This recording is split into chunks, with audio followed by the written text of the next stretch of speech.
Zoti Saliani, mirëmbrëma. Mirëmbrëma. Kam disa pyetje për ty që erdhi një moment që ti duhet të përgjigjesh vërtet. Më thonë, jo se nuk e përgjigjur, po shpesh kemi dëgjuar përgjigje politikani, përgjigje të... Unë kam disa pyetje të cilat duan një përgjigje shumë të qartë në momentet që jemi. Në Partinë Demokratike do të mbajnë zgjedhjet për kryetarin në 23 maj. Duket në mënyra se si u deklarua, në mënyra se si çfarë kemi dëgjuar deri tani për këto zgjedhje të tjera, duket që Sali Berisha do të jetë kryetari i vjetër dhe i ri i Partisë Demokratike. Pyetja e parë ime është së pari, a do të kandidoni përballë Sali Berishës? Si fillim njërë unë përgjigjem për erë drejtë edhe nuk bëj përgjigje për themi të Të ikim nga ky moment. A do të kandidoni ju përballë Sali Berishës në datën 23 maj? Po. Më drejt për drejt se kaq. Pra, ju do të kandidoni. Do të jem në garë në 23 maj për kryetar të Partisë Demokratike. Dhe pavarësisht se kur ka zgjedhje, ju e dini si të zgjedhjet e përgjithshme publikohen 6 muaj para listat zgjedhore, jepet mundësi e barabartë kandidatëve në garë e kështu me radhë. Sot në Partinë Demokratike nuk ka një procedurë të përcaktuar qartë, ka vetëm datë zgjedhjesh, po e keni parë jo. Ka vetëm datë dhe edhe përcaktim datën dhe kandidati. Dhe kryetari. Dhe kryetari. Datën dhe kryetari. I cili pa diskutim që duhet të sfidohet për të parë se çfarë mendojnë demokratët. Ka shkuar një situatë ndarje të fortë, po themi, në mendim, me çfarë mendoj unë dhe ata që më kanë mbështetur dhe çfarë mendon zoti Berisha. Kështu që në këtë moment, si në çdo, po themi, proces politik, ajo që e përcakton edhe ndan se kë mbështet shumica, përcaktohet nëpërmjet votës dhe votimi do ta përcaktoj. Pavarësisht se duhet të them edhe një element tjetër që politika në përgjithësi duhet mbahet si domen apo si një territor ku fjala e mbajtur i përcakton politikanët.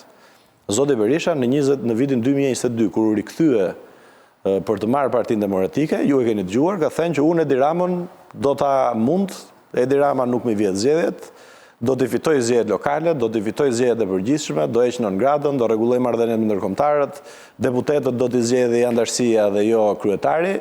Të gjitha këto nuk kanë ndodhur, apo jo?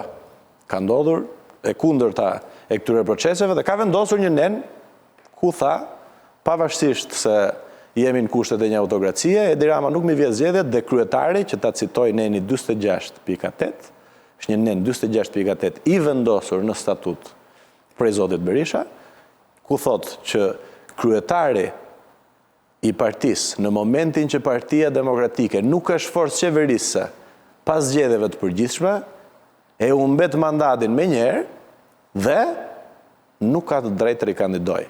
Pra kjo është ajo që përcakton statuti. Statuti i Partisë Demokratike për njerëz që nuk i njohin partitë është kushtetuta e partisë. Kushtetuta e partisë dhe kjo është jo e ligjshme. Thot në Partinë Demokratike. Dhe ju si të veproni këtë rast, do shkoni në gjyq?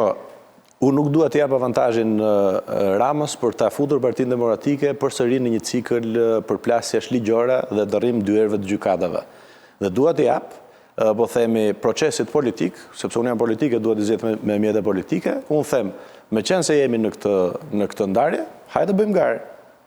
Dhe për shkak të kontributit që ka zotëria në Partinë Demokratike në vite, të jepet mundësia të kandidoj, por të trajtohet partia si pronë dhe ndërkohë të dilet të thuhet ky është i larguar e s'është i larguar, kam përshtypjen që do të futet Partia Demokratike në një cikël jo prej meje, por unë e shoh që në këtë cikël që ka hyrë, po hyn në një cikël që nuk duan ta bëjnë Partinë Demokratike fituese apo jo.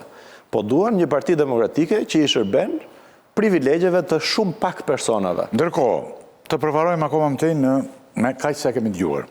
Sipas sekretarit të përgjithshëm të Partisë Demokratike Flamur Nokës, ai ju ka mbyllur ju derën dhe derën Flamur Noka e mbyll vetëm me urdhër të doktorit, të Sali Berishës.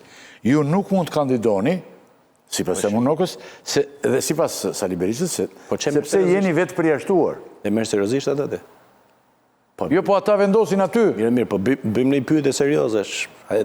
Pyetje serioze. Po jo, Do të thonë tani, ti antari kryesisë dhe nuk je antari partisë. Ti e shijon, po themi këto gallatat në emision, po një pyetje serioze.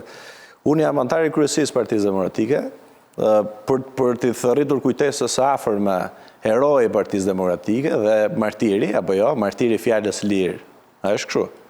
Pra një prej simboleve të Partisë Demokratike për shkak të sakrificës, betejave etj. Dhe nga ana tjetër, në çdo garë zgjedhore që ka marrë pjesë. Ishte kur sa ishte në Burg. Po mirë, a ishte kështu? Jashtë Burgut ti je. Po si, nuk jam antar. Po mirë, tani unë po them ta kthejmë në Jo, dakord, unë po them ç'a ndodh aty. Këtu ka një gjë, ore do ishte më ndeshme të thoshte këtë gjë, që nuk do të ketë zgjedhje në Partinë Demokratike, se kjo është një parti, po themi monarkike. Dakord. Pra, nëse ju nuk do të pranoni këto zgjedhje, nuk mund ma përcaktoj dot mua. Se jo vetëm ju. Jam unë demokrat. Po edhe Kokalari. Jam unë demokrat apo s'jam unë demokrat? Edhe Evi Kokalari që ka thënë do kandidoj, është e përjashtuar dhe ajo. Sipas qendrimit të flamurit. Tani këtu ka një gjë. Partia Demokratike kërkon gjatë gjithë kohës zgjedhje të lira me Edi Ramën apo jo. Dhe bën shumë mirë që i kërkon. Sepse duhet një proces i rregullt me garë të ndershme, të barabartë dhe të drejtë, thot kushtetuta. Tani kur ne i kërkojmë Edi Ramës garë të barabartë, të drejtë, si t'ja bëjmë në Partinë Demokratike, të lem të bëhen farsa. Qa të presun? Unë them që Partia Demokratike, kështu si që është, kam thënë në këto 4 muaj, duhet ndryshoj se nuk fiton dot. Kryetari i partisë nuk ndryshon. Cila është e vetmja rrugë që ka mbetur? E vetmja rrugë është që unë ta sfidoj në zgjedhje dhe të ndajmë një vizion që ka aty disa njerëz që kanë privilegje me një vizion tjetër. E keni vënë re ju se ju e keni vënë re, po mbasi ju ikën, po themi për shkak, keni parë ju që nuk ka në çdo studio nuk ka njeri. Shihni se është e rëndësishme shumë kjo. Përveç njerëzve që paguhen nga taksat e demokratëve, nuk ka njeri tjetër që mbron linjën e Partisë Demokratike. Është për herë të parë kjo. Ndiqi studio të gjitha. Përveç njerëzve që janë me rrogë, që janë në të drejtë në tyre, unë nuk kam asgjë me ta, ata janë njerëz të nderuar, po e kanë një lloj ngërçe. Unë paka shumë, Saliani, unë paka shumë e di se çfarë do ndodh. Ti nuk do të lejohet të hysh aty për të kandiduar, do të jetë në një fasadë që do të kandidojë Alesia, kush është një emër tjetër aty, por ti jo, dhe njerëz. Por çdo të thotë tani sipas jush me pak fjalë dua, një mandat i 4 vjeçar, një mandat tjetër 4 vjeçar për Sali Berishin në krye të Partisë Demokratike. Shko, s'pari njerë, nëse do duan që ta uzurpojnë, se kjo është uzurpim, apo ja, është njësoj si, pra, kur bëhet një, ku di unë, çfarë do lloj gare, çfarë do lloj ndeshje, garat fitohen me disa rregulla. Është kështu? Nëse uzurpon, kjo është uzurpim pastaj, nuk ka të bëjë me proces zgjedhor, nuk ka të bëjë me zgjedhje. Po një gjë e tregon kjo. Frikën e tregon apo? Frika për të përballur me votën e demokratëve dhe me premtimet e pambajtura se mandati këtë koncept ka. Koncepti i mandatit është ky. Ti paraqet një program dhe në fund 4 viteve realizon apo jo, si në qeverisje, si në qeverisjen e Partisë Demokratike. Nëse nuk e realizon dot atë program, ti mban përgjegjësi, zotëri i nderuar. Dhe një element po e tregojnë që besoj është i dukshëm. Pse kanë frikë ngar? A nuk kanë mbështetje on? A i mbushin sallat ku di un regjimi, sytë që t'u dalin këtyre? O zotëri, tani unë po them gjë, nëse Partia Demokratike nuk ndryshon, këtë gjë po e bërtas më të madhe, ka 4 muaj dhe jo vetëm unë, po mira njerëz në sallat, ti përgjigjen pyetjes, Partia Demokratike nuk është dot fituese kështu siç është.